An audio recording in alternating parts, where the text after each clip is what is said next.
안녕하세요, 가치현입니다. 7월 21일 금요일 국내 시장이 마감되었습니다. 자, 오늘은 전형적인 전약 후광 패턴이었었죠. 오늘 주식시장이 개장했을 때 크게 개파력으로 출발해서 쉽진 않겠다고 생각을 했었거든요. 그런데 다행히도 코스피, 코스닥이 모두 회복하는 모습이 나왔고, 오히려 코스피는 0.4% 가까운 상승으로 마감했습니다.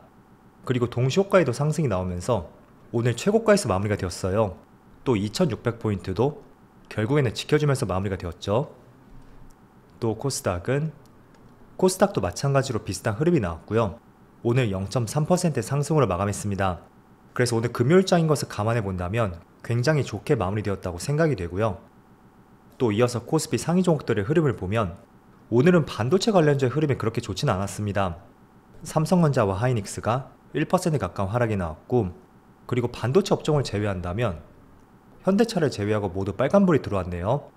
그리고 오늘은 특히 2차전지 관련주들 에너지솔루션하고 또 밑에 포스코퓨처엠과 포스코홀딩스, 이제 포스코홀딩스는 2차전지 관련주를 보는 게 맞겠죠. 포스코홀딩스가 다시 한번 10% 급등이 나왔습니다. 그래서 현대차를 제치고 한 단계 점프를 했고요. 또 코스닥을 보면 코스닥은 이번에도 에코프로 그룹주들 오전장에는 흐름이 좋지 않았었거든요. 그런데 점심 무렵부터 빨간불로 전환이 되었고 결국에는 모두 5% 이상의 상승으로 마감했습니다. 그래서 에코프로 그룹주의 흐름이 좋았었고 그 외에는 눈에 띄는 종목은 없었던 것 같아요. 그리고 코스피의 수급을 보면 자, 오늘은 외국인이 3천억이 넘는 많은 순매도가 나왔어요. 그래도 장 막판에 기관과 외국인의 매수세가 조금 들어오면서 순매도 규모를 축소했다고 볼 수 있고요. 그리고 코스닥은 오늘까지 9거래일 연속으로 상승이 나오고 있죠. 하지만 오늘은 기관과 외국인의 많은 규모는 아니지만 양매도가 나왔습니다.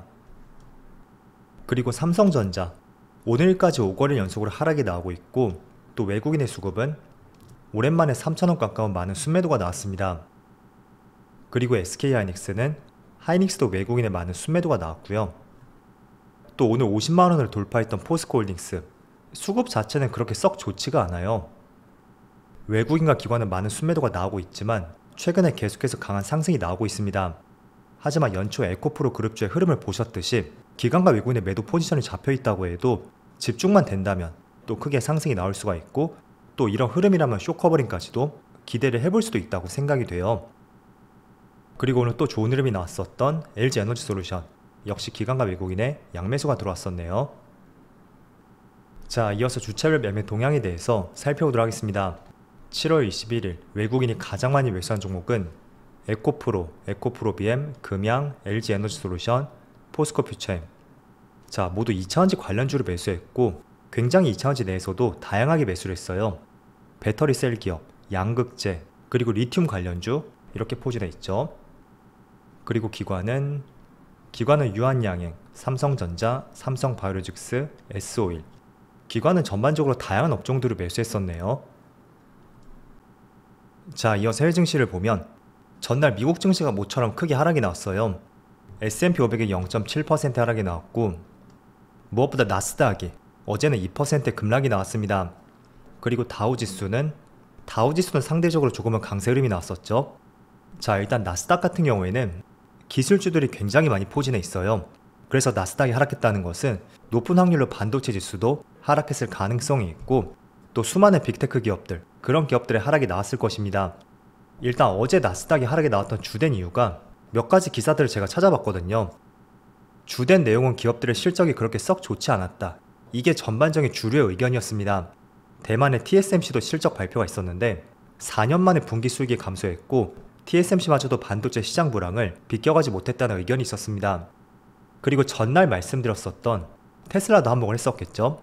물론 순이익은 급증했지만 영업이익률이 전통적인 자동차 기업들하고 비슷한 수준만큼 낮아졌고, 그런 부분이 어제 한번 매도 심리를 부추겼던 것 같아요. 그래서 테슬라가 어제만 무려 10% 가까운 급락이 나왔습니다. 자, 어쨌든 표면적인 이유는 이런 것입니다. 하지만 저는 개인적으로 어떤 생각을 갖고 있냐면 이건 단지 정말 표면에 보이는 이야기이고요. 자, 지금 미국 증시의 흐름을 보세요. 지금 계속해서 상승 흐름이 이어지고 있고, 또 7월 들어서도 더 가파르게 상승이 나왔습니다. 그래서 다음 주 수요일에는 FOMC가 있잖아요. 때문에 그런 부분이라든지 또 최근에 많은 상승이 나왔던 만큼 일단은 조금 정리해보고 보자, 이런 생각들이 보다 근본적인 이유가 되는 것 같아요. 그래서 기업들의 실적은 단지 표면적인 이유이고 일단은 다음 주에 불확실한 이벤트가 있는 만큼 최근에도 많은 상승이 있었으니까 한번 덜고 보자, 이런 심리가 보다 크게 작용이 되었다고 저는 판단하고 있습니다. 그래서 너무 걱정할 수 있는 이슈는 아니라고 생각이 되고요. 그렇지만 어제 2% 급락이 나왔던 만큼 다음 주까지는 약간은 횡보하는 장세가 이어질 가능성도 있을 거예요. 그래서 그런 부분 한번 염두를 해두시고요. 자, 그리고 반도체 지수를 보면 역시 반도체 지수도 3.6% 급락이 나왔죠. 오히려 나스닥보다 크게 빠졌어요. 즉 그 말은 크게 상승이 나왔던 만큼 조정 장세에서도 보다 크게 조정이 나왔다, 이렇게 풀어서 생각하는 것이 맞겠죠. 그리고 일본 증시를 보면 일본은 생각보다 많이 빠지지 않고 있고 대만은 0.9%, 일본 증시에 비해서는 더 크게 빠지고 있죠. 그리고 장중에는 1.8%까지 굉장히 크게 낙폭을 키웠었는데 일정 부분 만회를 했다고 볼 수 있고, 또 중국 증시는 반대로 보합세를 유지하고 있습니다. 자, 그래서 코스피 코스닥도 개장 직후에는 굉장히 시장이 좋지 않았어요. 그런데 지금 코스피를 보시는 것처럼 상당 부분 많이 회복을 했고요. 이런 점을 우리가 조금 해석해 볼 수 있는 것은 정말로 표면적인 이유가 되었었던 기업들의 실적 부진, 그게 주된 이유였었다면 이렇게 시장이 회복하는 모습은 쉽게 나오지 않았을 것입니다. 왜냐하면 앞으로 기업들의 실적에 대해서 큰 기대감이 없다고 볼 수 있잖아요.